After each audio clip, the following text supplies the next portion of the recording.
Welcome, everybody, to Sotheby's Summer Institute Pre-College session. I'm Kate Chubbuck. I'm the director of the pre-college program here at Sotheby's, and we are very excited to have you here today. We know you have lots of different opportunities of things to do with your time on a Sunday afternoon, our time at least, and we're really appreciative that you've taken the time to learn about our program. So we are going to be recording this session, as you may have already noticed, in case you'd like to see it again, or also for other interested students who were not able to be with us today, whether because of time zone or other commitments. There will be more information towards the end of the presentation on how you can see the recording if you'd like to. We generally post it to our YouTube channel. And also just wanted to let you know that there will be an opportunity to ask questions at the end of the presentation. If you think of questions while we're talking, feel free to go ahead and drop it in the Q&A box at the bottom of your screen, and we'll be sure to get to those questions after we've finished the prepared part of our presentation. So I'm now going to go through the order of our presentation today. We are going to start with a short virtual tour of some museums and galleries, as well as a quick demonstration of something called Art Steps, which is a very innovative online platform that we use in many of our courses to allow students to curate exhibitions in 3 dimensions. It's a lot of fun, and so you'll get to see a little bit about how it works. And this is to sort of give you a sense of the kind of dynamic, innovative online classroom experience that we create each summer. This is going to be presented by one of our pre-college faculty, and it will be followed by a presentation by Sophia Hagre, who is one of our star alumni from last summer. And she's going to be showing you an art fair that she designed as part of her art business class, as well as telling you a little bit about some of her experiences that she had in the pre-college program with us last year. I'm also very excited that she's going to be coming back this summer as well. She's a high school student in Philadelphia. This is going to be followed by a presentation of some program highlights from Tim Goosens, who is our academic director and also teaches in the program, as well as Elisa Bays, who's our director of student life. And then last but not least, we'll cover the admissions process and kind of ins and outs of that in case you have any questions around the specifics of how to apply and enroll, led by Rachel Eli. And we do have a deadline coming up on April 26th, so towards the end of this month. So hopefully this session will give you a lot of great information as you think about how you want to spend your summer. So let's get started. To give you a taste of what the program is like, we asked one of our longtime and very popular faculty members, Dr. Giovanni Alloy, to prepare a tour of some of the museums and biennials that students visit as part of his classes. He teaches, will be teaching 3 courses with us this summer. He teaches the museums module in the museums, galleries, and auction house class. He also teaches the art history module in art history, business art New York, and also in the art history, art conservation, art appraisal at the end of the summer. He's an amazing faculty. He's been with us for many years. He also teaches at the School of the Art Institute in Chicago, and prior to being with our online premier and pre-college program, he also taught with the London Sotheby's Institute as well. So he has a lot of classroom experience, and also the reason he actually won't be able to be with us live today because he gives tours at the Art Institute of Chicago and had a prior commitment. But he was kind enough to go ahead and record what these virtual museum tours are like for you, so you can get a taste of what the program would be like. And we do have other faculty who will be available at the end to answer any academic questions you have. As I noted, Tim Goosens teaches in the program as well as being the academic director. Again, this is recorded, but one thing to keep in mind as well is that generally our classes are all live. This is a live talk course. We do record our sessions for students who have conflicts or have issues with time zones. That makes it easier to watch the recordings, but the general idea is to have a dynamic classroom environment where you can ask questions. And so without further ado, we're gonna let you hear from Giovanni. So let's begin from a virtual tour of the Taipei Biennale, which is currently on, started in November last year, and it's curated by French philosopher Bruno Latour in collaboration with a curator called Martin Guinard. and a Taiwanese independent curator called Eva Lin.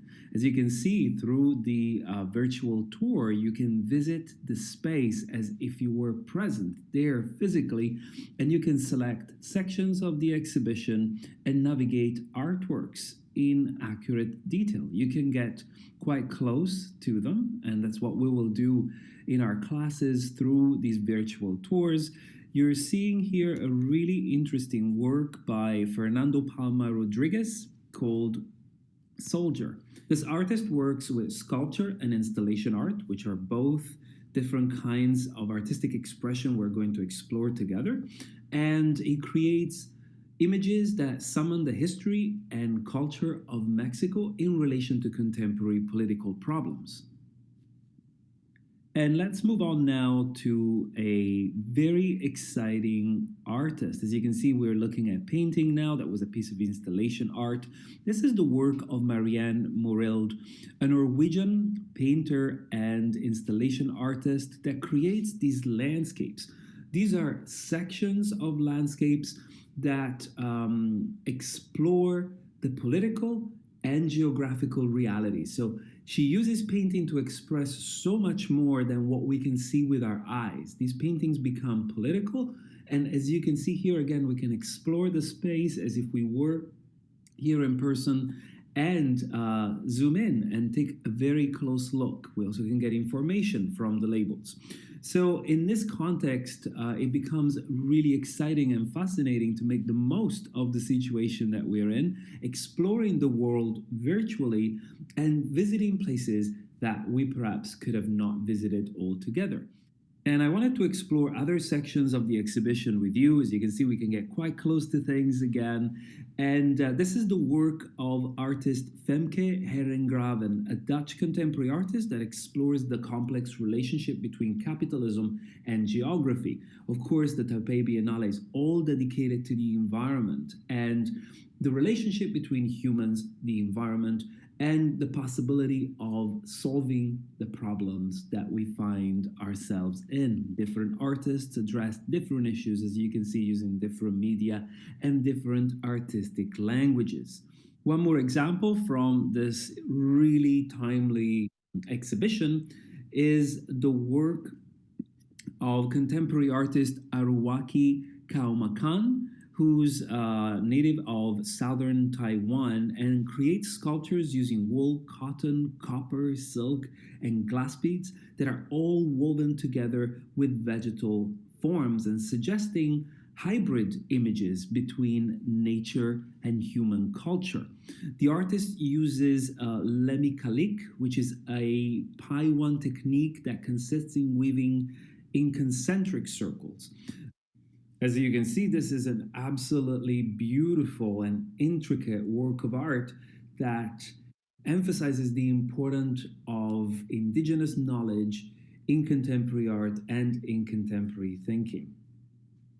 But let's fly all the way to Chicago, the Art Institute of Chicago, which is where I also work.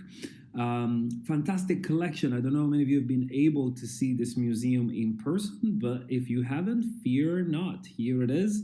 The Art Institute of Chicago features the best collection of Impressionism in the world outside of France. And this is La Grangeotte by Seurat. This is an incredible large painting that upset Monet to no end when it was exhibited in 1886 in the last Impressionist exhibition. Monet recognized that La Grangeotte no longer was a pure Impressionist painting of the kind he had promoted all along throughout that stage of his career, but that it was a new technique called pointillism. We can explore these paintings close up as if we were in the museum in person. Look at this beautiful gallery here. This is one of my favorite galleries where you can explore the masterpieces of Van Gogh, one of the artists that I'm sure you're very familiar with and that you're eager to learn more about. This is the bedroom, a fantastic painting that he made towards the end of his life in 1888, and he shows us how poor and how humble he was. So much of what he painted is a reflection of his personality. So it's as if the bedroom is a self portrait without the artist in it. And another fantastic room in our museum, it's this collection of paintings by Monet. Monet, after Impressionism, following 1886, he painted haystacks and water lilies, as we can see here.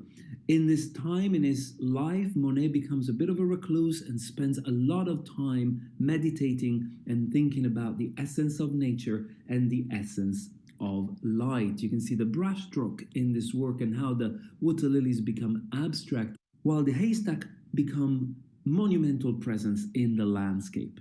And one last room here at the Art Institute of Chicago before we fly again somewhere else altogether. I wanted to show you these great examples from the back catalog of Cézanne, one of the most important artists in the history of modern art. Cézanne laid the foundations of Cubism, and in this beautiful gallery there are many examples also from Gauguin, who also inspired Picasso in the creation of many masterpieces that I'm sure you are familiar with. Now, let's fly all together to Washington, D.C. and take a look at the Smithsonian National Portrait Gallery. There's only time to pick one painting, and I thought I'd show you this incredible portrait of President Barack Obama by African-American artist Kehinde Wiley. It's in the style of Kehinde Wiley to create these hyper-realistic portraits in which the background encapsulates something of the history and personality of the sitter. But our demo tour wouldn't be complete without a stop at the Tokyo National Museum, where I'd like to show you some really interesting room dividers. It's been a bit of a cliche in the Western world to assume that art takes the form of a sculpture or a painting. But of course, when we look at other cultures, like in Japan and China, dividers are as important as paintings are in the Western world. They are not just objects that serve a purpose in everyday life. Look how wonderful they are, how detailed they are, and how they are effectively used to narrate stories that are culturally and politically important. And as you can see, the museum goes on and on and on, showcasing a number of beautiful items of clothing as well as everyday objects. So in our courses, we also look at how objects are displayed and how meaning is created through the display of objects. And another really exciting thing we do in our courses is to build a model for an exhibition that you curate. Who are curators? Curators are those who in museums decide what goes into an exhibition. It's a little bit like the DJ of art. And we use this software called Art Steps that it's extremely flexible, exciting, and creative. You can start from this platform, which is totally plain, and build your gallery from scratch, or use some of the pre-existing models and populate them with artworks of your choice. You can see here, this is one of the options you can choose. The walls are white at this stage, but you can import images and place them on the walls just where you want them to be. This is another beautiful version. It's a much more modern and lush gallery with large spacious windows that could be good for certain kinds of art rather than others. And once again, you can just populate this gallery with works of art of your choosing, or you can choose this equally beautiful but more serious and stern contemporary setup for a thoroughly contemporary exhibition. And of course, one of the options Art Steps offers is to start designing your gallery space from scratch. One of the things we explore in our courses is the idea that space is not just a container, but that it defines the meaning of the artworks on display. So if you find that none of the galleries already available on Art Steps help and serve the purpose of your concept, you can build walls, as you can see here, one by one, outlining them and then eventually adding colors and textures to produce a very realistic environment that can be virtually navigated. As you can see, building your walls is very easy. Just click the mouse and dragging along on the grid in order to create a coherent space. In this way, you can create forms that are congenial to your concept and to your desire to navigate the space. You can place doors, which are very important in the exhibiting space, where your visitors are going to come in. What are they going to see first? Where are they going to exit the gallery space? So, what is the last thing they see that they will remember after their experience?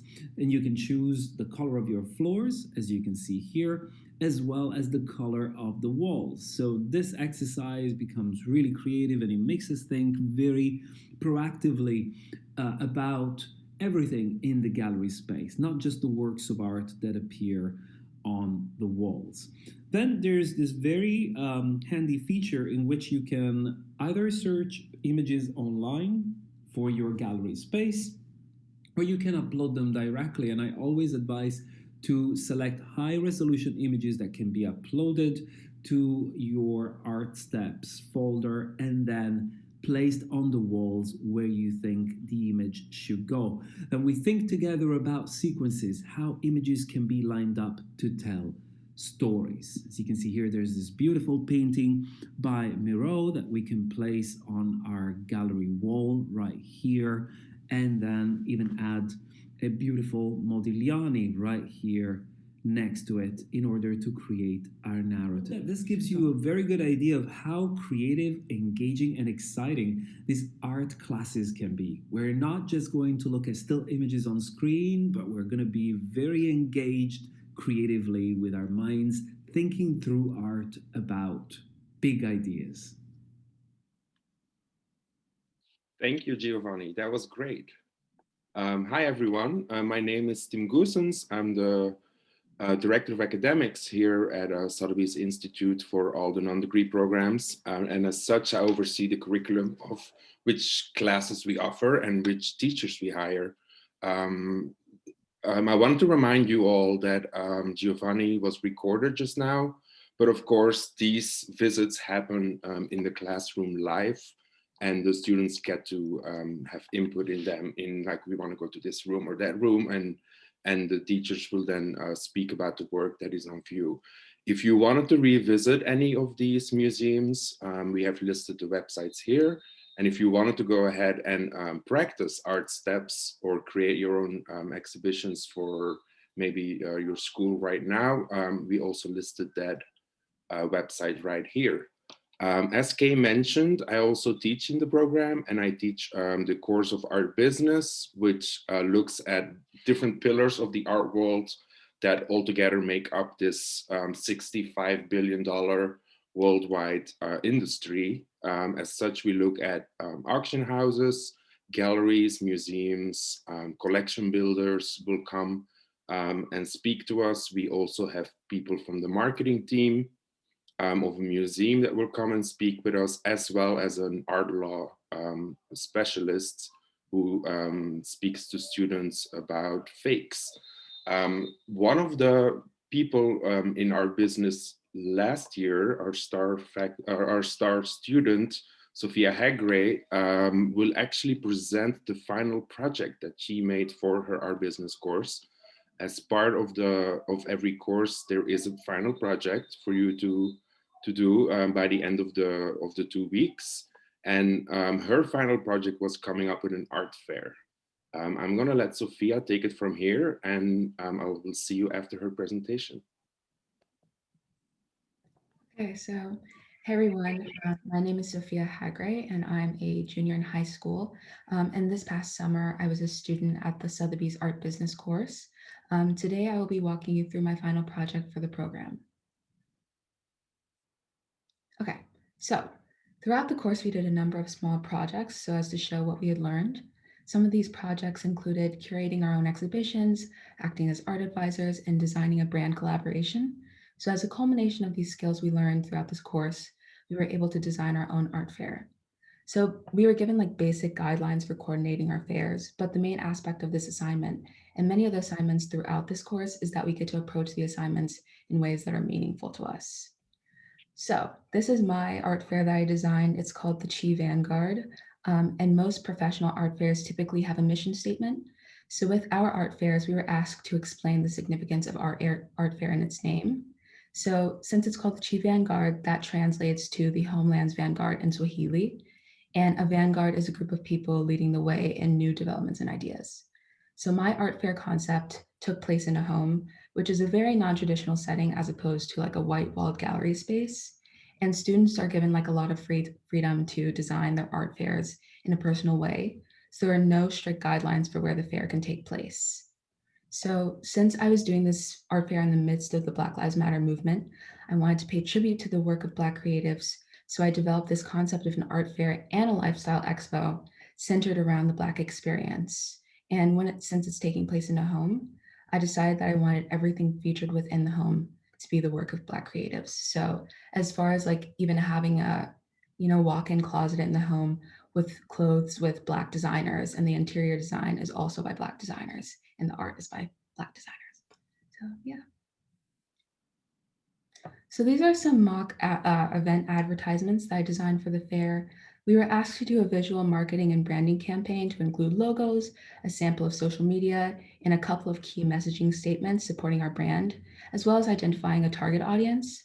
My target audience was the youth of the African diaspora to help them become more in touch with their roots and culture while also supporting local Black artists and businesses. Nonetheless, the brand was global and all-inclusive, so anyone is welcome. So each ad features a snippet of some of the art featured in my expo. And on the left side of the presentation, there is a poster with Adam Pendleton's work. And the poster reads, "Come on home for the night of your life," which is an open invitation for members of the African diaspora to come to the Vanguard, which is symbolic of their home, and enjoy this space that was crafted like, especially for them. So this is my artist lineup. Due to the Chi Vanguard taking place in New York City, I was intentional about choosing artists who were native New Yorkers and artists who had created race-based pieces. The theme of the Chi Vanguard will always be related to the current cultural zeitgeist. So this expo tied in themes of the Black Lives Matter movement and Black lifestyle. And I think it's really important to highlight that since there's so much freedom in this project, students are able to pick like who their artists are going to be, where it's going to take place, what art is going to be featured. It's completely personal, though they do give us like basic guidelines that help us to design the fair. So Anishka Clark in the top right corner of my presentation is actually an interior designer. So with the Vanguard being a lifestyle expo, I wanted not only to feature Black art, fashion, and film within the fair, but also have the home itself be designed by a Black creative. So later in the presentation, you'll see pictures of her interior design with the artwork of creatives photoshopped into the home. Okay, so this is the roster for my art fair. This specifically includes the listed VIP benefits. I wanted to include events with my chosen sponsors, which were all New York City-based Black-owned brands. For example, one of the events that I planned to take place at my fair was a fashion show sponsored by Harlem Fashion Row and in collaboration with Pierre Moss, because earlier in the program, we were allowed to do a brand collaboration with a famous artist and a famous fashion brand, a luxury fashion brand. And since I'm personally really interested in fashion studies as well as art business, I wanted to incorporate a fashion show into my art fair. So I also thought of including masterclasses with featured artists within my fair so that attendees could have like a really up close and personal experience with the artists and hear about their artwork and their ideologies. Okay, so this is the actual pictures of my art fair, what it would look like inside. The settings of the home are actually pictures from Anishka Clark's interior design. And then I took the artists that I chose for the fair and I put their pictures within the home. So on the left is a painting by Jennifer Packer. And to me at first, when I looked at it, it looked sort of like an ink blot test. And the first thing that I saw was a police officer. And it was very much on my conscience because of the police violence that was happening. Well, it's always happening, but that was occurring mainly this summer with the Black Lives Matter protests. And on the right side is a painting by Nina Chanel Abney, and it shows people videotaping police violence. And I put it where you typically see a TV in a living room because that was mainly what was on the news at the time. So tying in the cultural zeitgeist in my fair was really important. Okay, so we were asked to create a market analysis for our project. So we had to have a rationale for our chosen environment and take into consideration the geography of the area. This is really important to highlight because I'm mainly like a visual arts student, but the art business course helped me to understand like the really practical aspects of the art world. So we had to figure out who our competitors in the area were. My fair would take place in a culturally diverse neighborhood to generate productivity and bring more business to local shops. And the fair was it was set to take place a week prior to Harlem Fashion Week. One, because I love fashion, and I'm actually returning this summer to do the art and luxury fashion program, but I wanted it to take place right before Harlem Fashion Week because I felt like buyers for Harlem Fashion Week would also be interested in my fair, and it could sort of serve as like a kickoff event. Okay, so this is a picture of, on the left is like a mock advertisement for my website. And on the right, I believe, oh, it's a magazine that I designed. So it's called Chivi, standing for Chi Vanguard. And it has like some fake slogans on it, like don't touch my hair, because don't touch my hair. And yeah, so it was basically just inspired by Black culture. And I was really excited to do that part of the project. I really love doing like visual artwork. Yeah. Okay, so this is a picture with me and my friend Esme, who I actually met in the pre-college program. So I met her. Sorry, I always laugh when I tell the story, but I met her in community hour, and the Art Institute like really like works hard to make sure that students have like decent connections, even though we're virtual.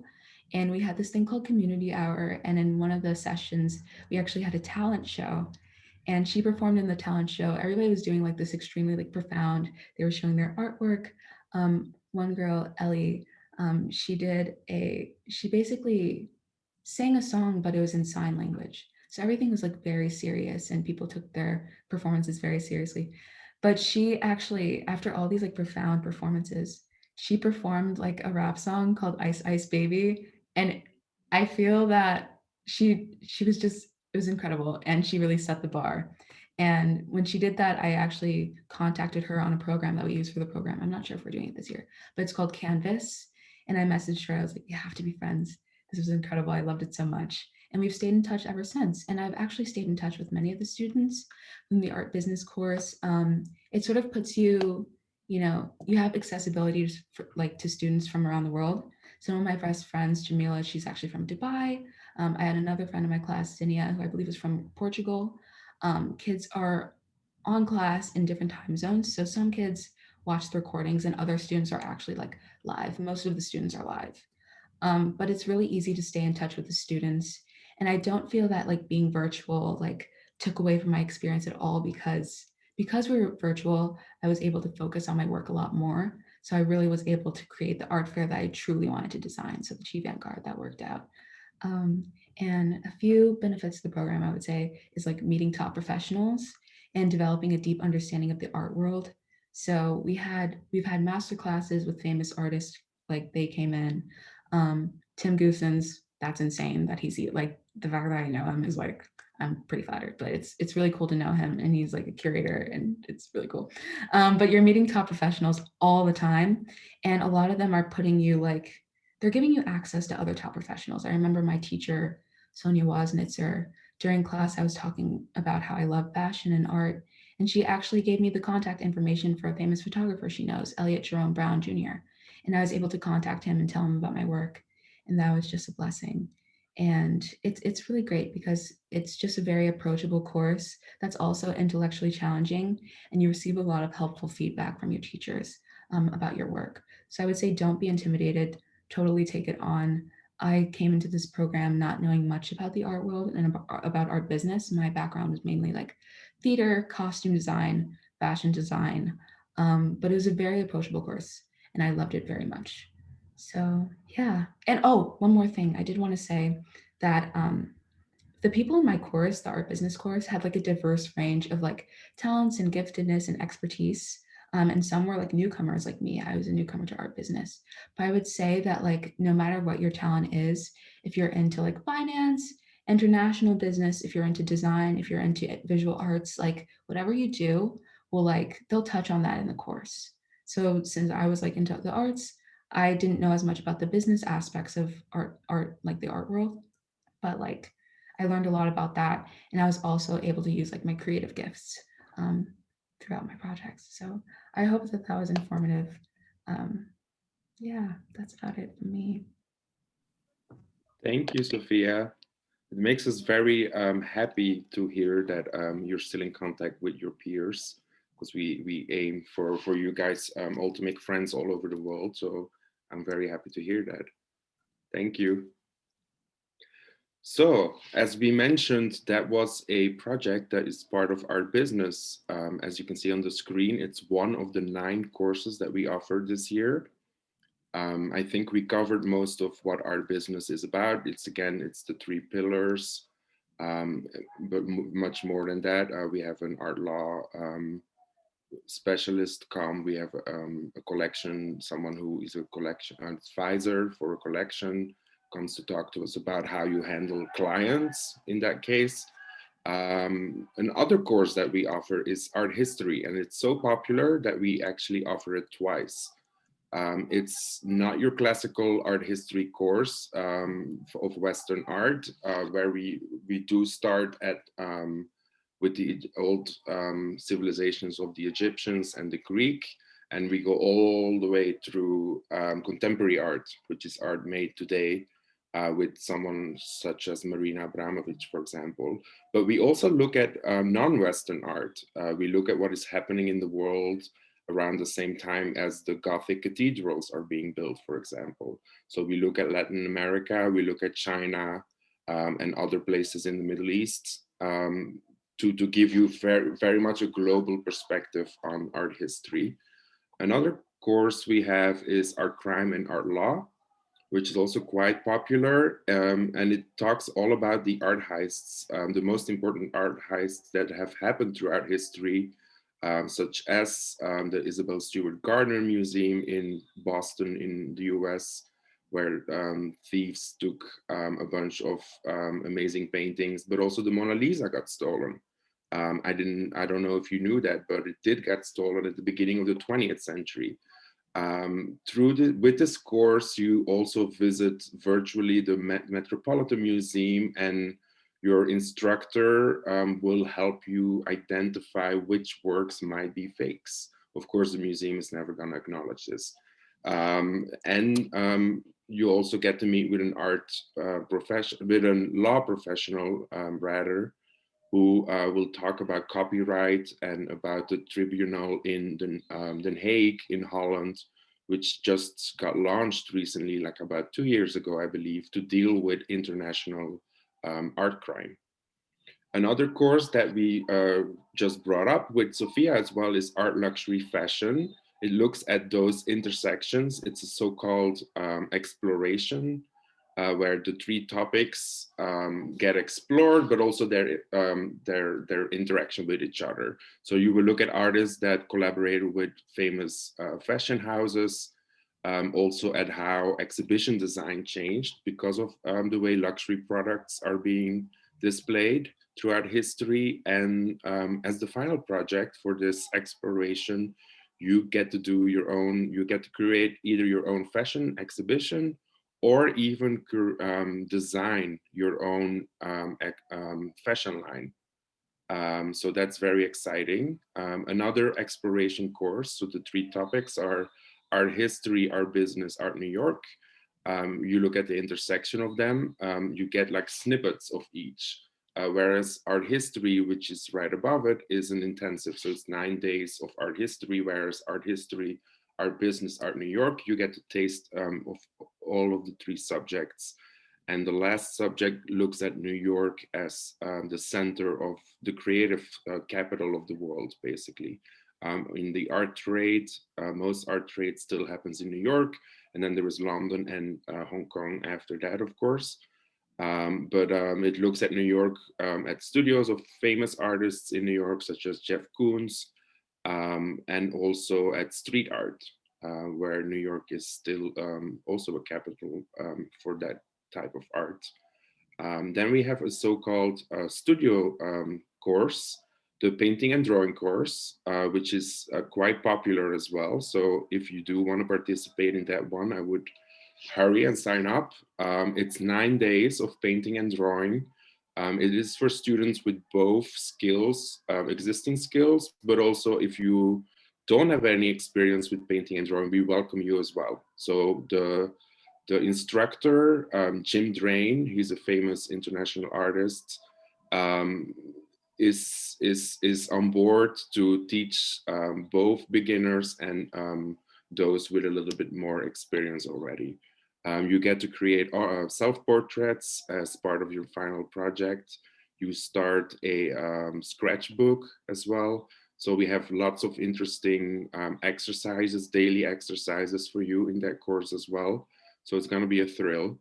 Another exploration course is museums, galleries, auction houses, where again, you get to learn about all three of these pillars of the art world, where in museums you learn with Giovanni Alloy, who you heard a little bit earlier. You learn how the art historical canon is built, which painters and which artists are considered important and which ones make it in history and why is that the case. And you'll also see that these days, since the last 10 years or the last 5 years, things have been in flux. And there is finally more room for female artists and other minority artists. And that ties in with the next intensive course, Art and Activism. We live in turbulent times, and students, artists have always been at the forefront of change in the world, whether it be social change, political change. So in this course, we will look at those examples of artists taking on problems and creating options for a better world through their art. And as part of the final project, you get to create your own activism posters. And those posters should then maybe be conserved by your colleagues that take the course on art history, art conservation, and art appraisal. In this course, you'll learn everything about how to conserve a work of art. You go behind the scenes of the conservation lab at the Whitney Museum of American Art, which is a very special tour where you see all the materials and all the instruments that they use to both conserve a work of art, but also to determine if a work of art is real or not. Sometimes paint that is being used in a work wasn't even invented yet at the time that the artist lived. So that's how they discover when something is a fake. And then as the last pillar of that course is art appraisal, which means you will look at reasons why a work of art is valued at a certain dollar amount. So you get all the tips and tricks from your teachers there. And then we turn to our daily overview. So we have 2 weeks of instruction. And for starters, I would like to say that our daily program is organized so that everyone, no matter where you are in the world, you can follow the courses. Every course is being recorded and is available to you at, an hour after the course is over. So if you do live in Asia and you have to go to bed, by the time we get to, let's say, a self-paced activity or a guided activity, you can watch the recording the next morning, your time, before class starts again.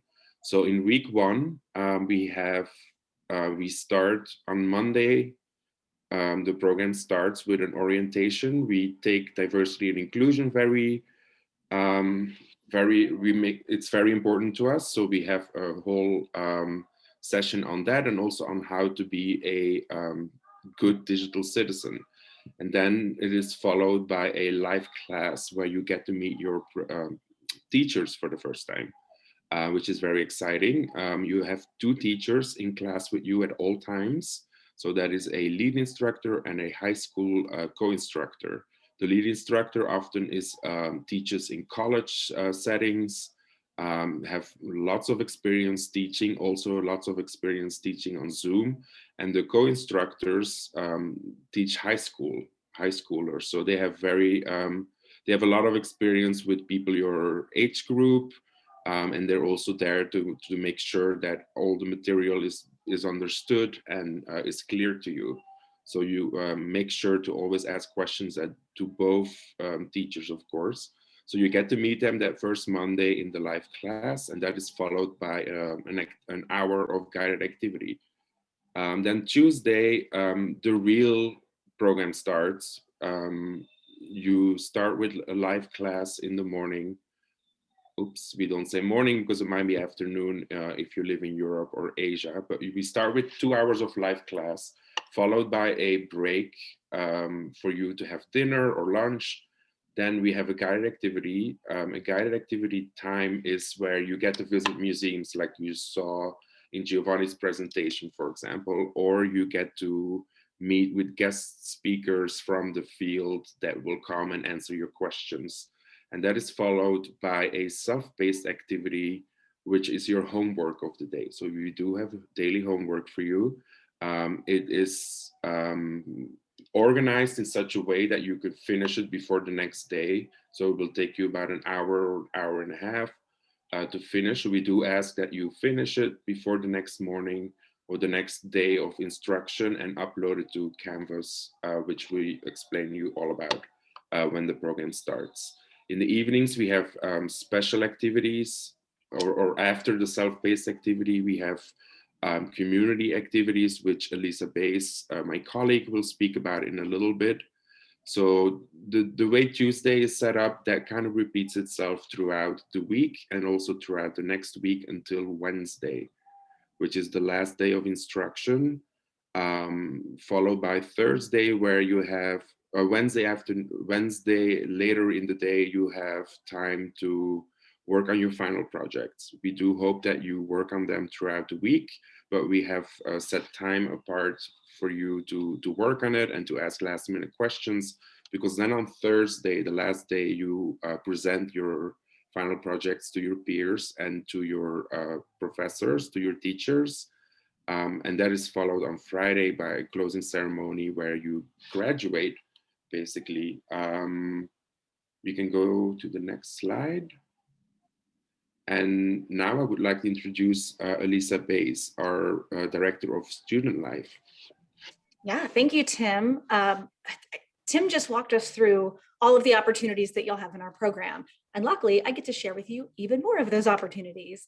As Tim said, my name is Elisa, and I have many, many years of experience working with students outside of the classroom. My expertise is in student success and student affairs. So I'm excited to share with you some of the highlights of our program inside and out of the classroom. As you can see on this slide, we give you a number of just kind of fun little snippets of the ways in which we ensure that your class time is not just lecture or not just conversation, but actual hands-on as much as we can when we're in a virtual setting. So behind the scenes opportunities, visiting artist studios, talking with international guests, going on lab tours, and so much more is what you can expect in the classroom. And then some of what we do outside of the classroom, and this is every day, as Tim mentioned, after your guided classwork, after the academic lounge, after some of that important stuff that we're doing there, we want to make sure that you get that social opportunity to connect with your peers. Sophia shared with you her story about the ways in which she met Esme and Ellie and the things that we did to allow for that social interaction. We did an art show and tell, we did some art trivia, we have some other things up our sleeves for this summer as well, because we know how important it is for you to connect with other students and to create that network that will eventually be your art world network now and later on. One of these highlights that we do each term is a master class. Last summer, we were excited to invite, so for each term we invite one artist to come in and share their experience, their expertise, their tips and tricks for the ways in which they've been successful in the way that they create art. Last summer, we had a collage artist come in and work with the students to create a collage and kind of guide them through some different different processes for doing that. And we also had a street artist named Days who came in and shared his experience as a street artist in the 80s and how that transformed into a community based project and other things today. So we are excited to be able to offer those this year. This artist that you see here, actually, this is Martine Gutierrez. Martine was one of our very first masterclass speakers who came to us in our first year of the program in 2019. Martine is a Brooklyn-based performance artist who's known for her work exploring gender identity and was a real highlight of the program. Today, I think this is the first time we're getting to share the artists that we have lined up for this summer. So Tim, if you don't mind, can you share with us who the students can expect to see in the masterclass series this summer? Yes, we just confirmed a very exciting artist from Norway, actually. Her name is Tori Ranes. She used to be in a band and then started making visual art, but she still has a lot of so-called alter egos. She dresses up as a Jedi, where her tail is a microphone. So she makes up her own languages and sings in them. And she will be making things with you guys, with you students as well. Another artist that we have confirmed is Misha Khan. He lives in the US. He went to RISD, for those of you who know the school up north. And he is an artist and a designer. He makes very out of this world furniture and things you can sit on, so you could call them furniture, I think. For those of you that know the Flintstones, or maybe you can ask your parents about that, it looks a little bit like furniture they would have. So he will also guide you through an exercise of making your own furniture with materials that you have at home. Thank you. So that's it, Elisa. Thank you. That is awesome. I think Martine, who's pictured here, I believe she also went to RISD. And that's a perfect segue into another one of our program highlights, which is College 101. This is what we're calling it because we know how important it is to get and understand and learn about those fundamentals of the college application process. This is a pre-college program, and so we make sure that you get to speak with experts in the field to ensure that you have the tools that you need to be successful in applying for college via the application, making sure that you get to hear from different institutions, perhaps like RISD or the Savannah College of Art and Design, Pratt, other schools that might interest you, but also who can give you a sense of what you can expect during the admissions process. And then we are always so lucky to have more alumni come on and talk about their experience, going through that process, how they made their decision on which schools to attend, and so on and so forth. So we have a number of things lined up to support that. And no matter if you're going to be a sophomore or a senior, it's always very helpful. And I promise you that you will certainly gain new knowledge that will help you in the decision-making process and in the application process. But speaking of applications, you're probably wondering about how to apply for our program and what the admissions process looks like. So I'm going to turn it over to my colleague, Rachel Eli, who is an admissions counselor, and will give you all of that information. Great, thank you, Elisa. So just speaking about eligibility, how to apply for the program and all of those logistics. First and foremost, the program is open to students in rising grades 10 through 12. So that means if you're a 9th grader right now, but are going to be a 10th grader next year, you're eligible for this program. And it's also available for graduating seniors. So if you're a 12th grader now, you can absolutely participate. We just require that you be at least 15 years of age by the start of your course.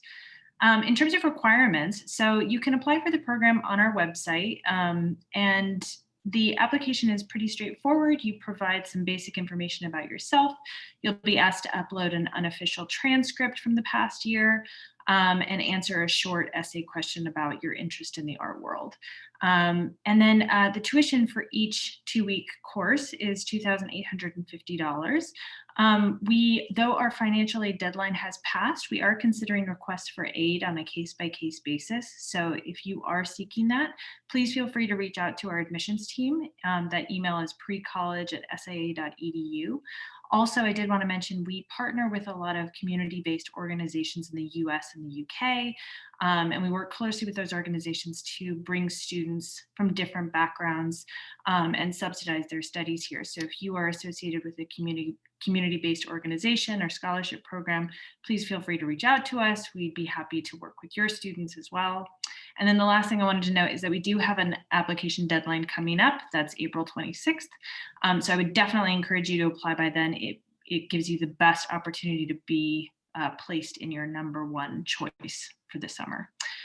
So that's all my logistics covered. So I'm going to pass it over to Laura, who's going to be moderating the conversation, and possibly Kay, who might have something to add.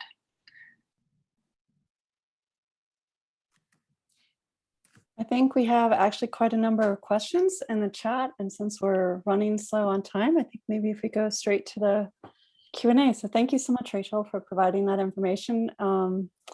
And I don't know, Laura, also the rest, our whole team is now going to turn your cameras on. You can ask questions of any of us, including Sophia. That's one of the reasons why she's here as an ambassador, and we'd all be happy to help out. Great, we've got some questions lined up here that I'll just jump into.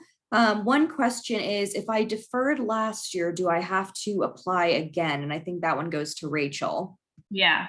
If you deferred last year, we are using a new application system.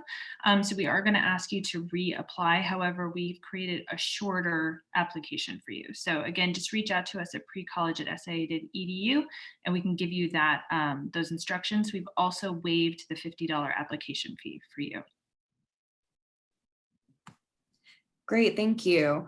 We also have a few questions about prior experience and what that looks like. So for instance, someone has asked, do we need professional experience for art, luxury, fashion if we are new to the field? So maybe if one of you could speak to that and if the students need any prior experience.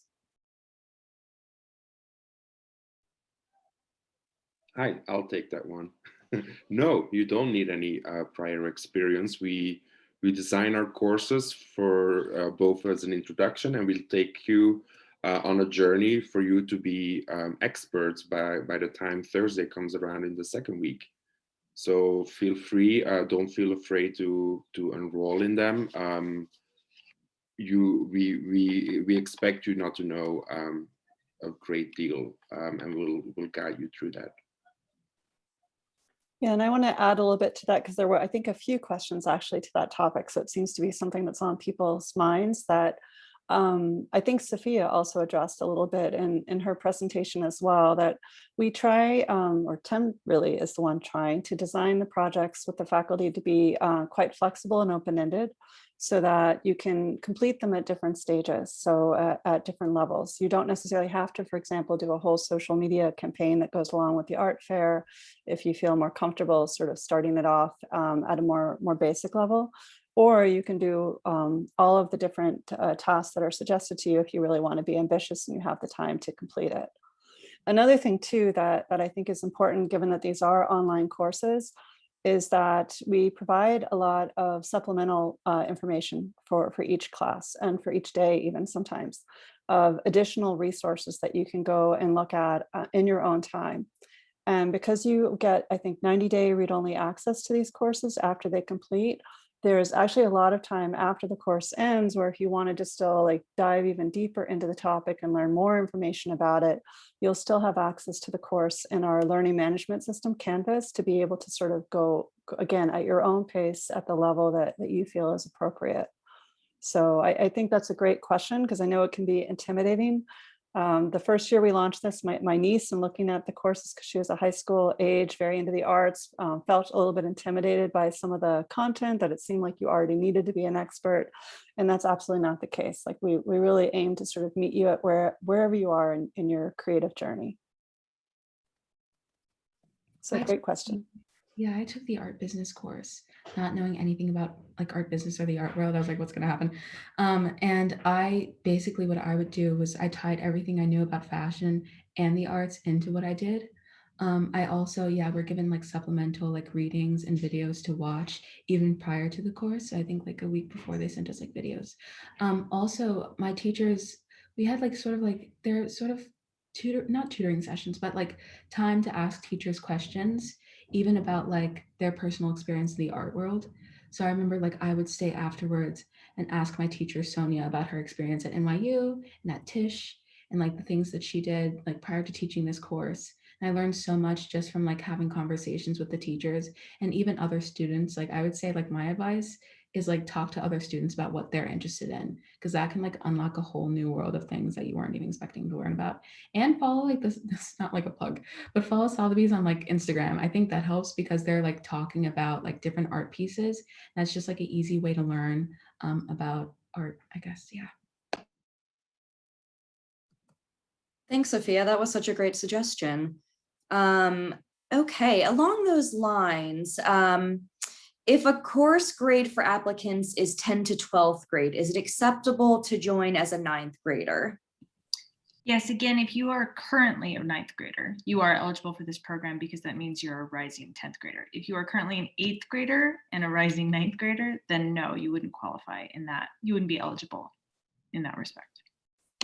Though we have made a few exceptions on a case-by-case basis. If you're particularly intellectually mature for your age as an 8th grader, I'd encourage you to make like a one-on-one appointment with our admissions office, which you can contact through that pre-college email that's on your screen. Again, we have on rare exceptions accepted rising 9th graders, but you would need to apply, sort of make sure that you have like an actual contact with the admissions to have your application considered. It's an exception. Thanks, Kay. The next question is, do these courses offer college or high school or mixed credits?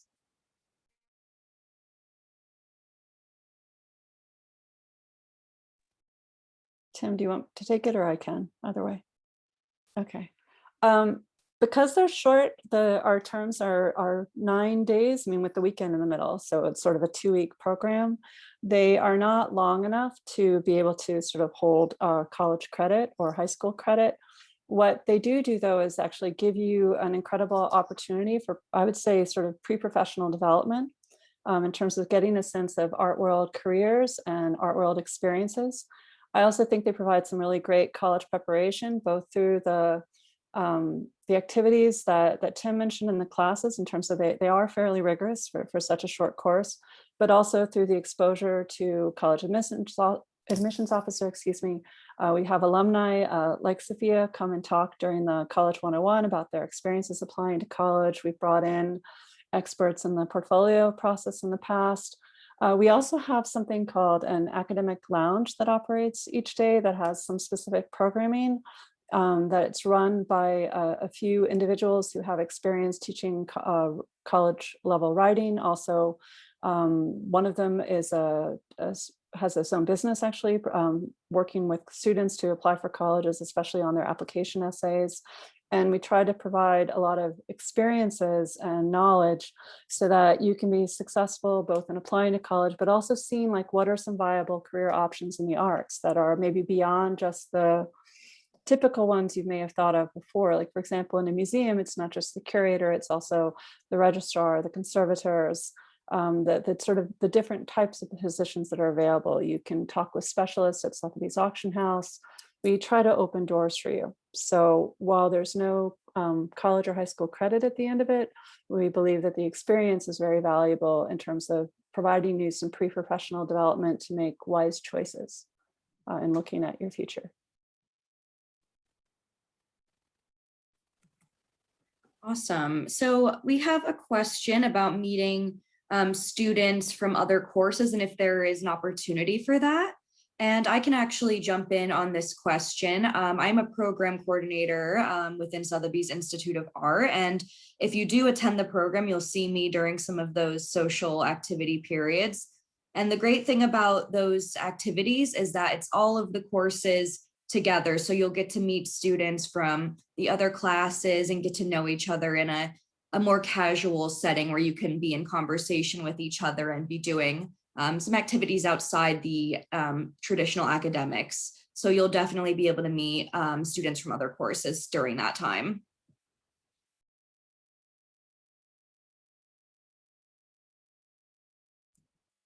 So another question is, what are some examples of final projects? So depending on the course, that could be designing your own fashion line. for the art and fashion luxury course. It could also be, as we saw with Sophia, designing your own art fair. Some of the courses have the option to design your own exhibition through art steps or through a more almost, let's say, analog way through a PDF.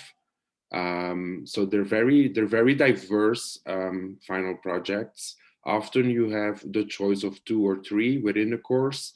So if one feels better, closer to your expertise or to your creative endeavors, then you can pick that one. Great, we have a few more questions. What do we do if we cannot pay the $2,000 fee? Yes, I was just about to respond to that question.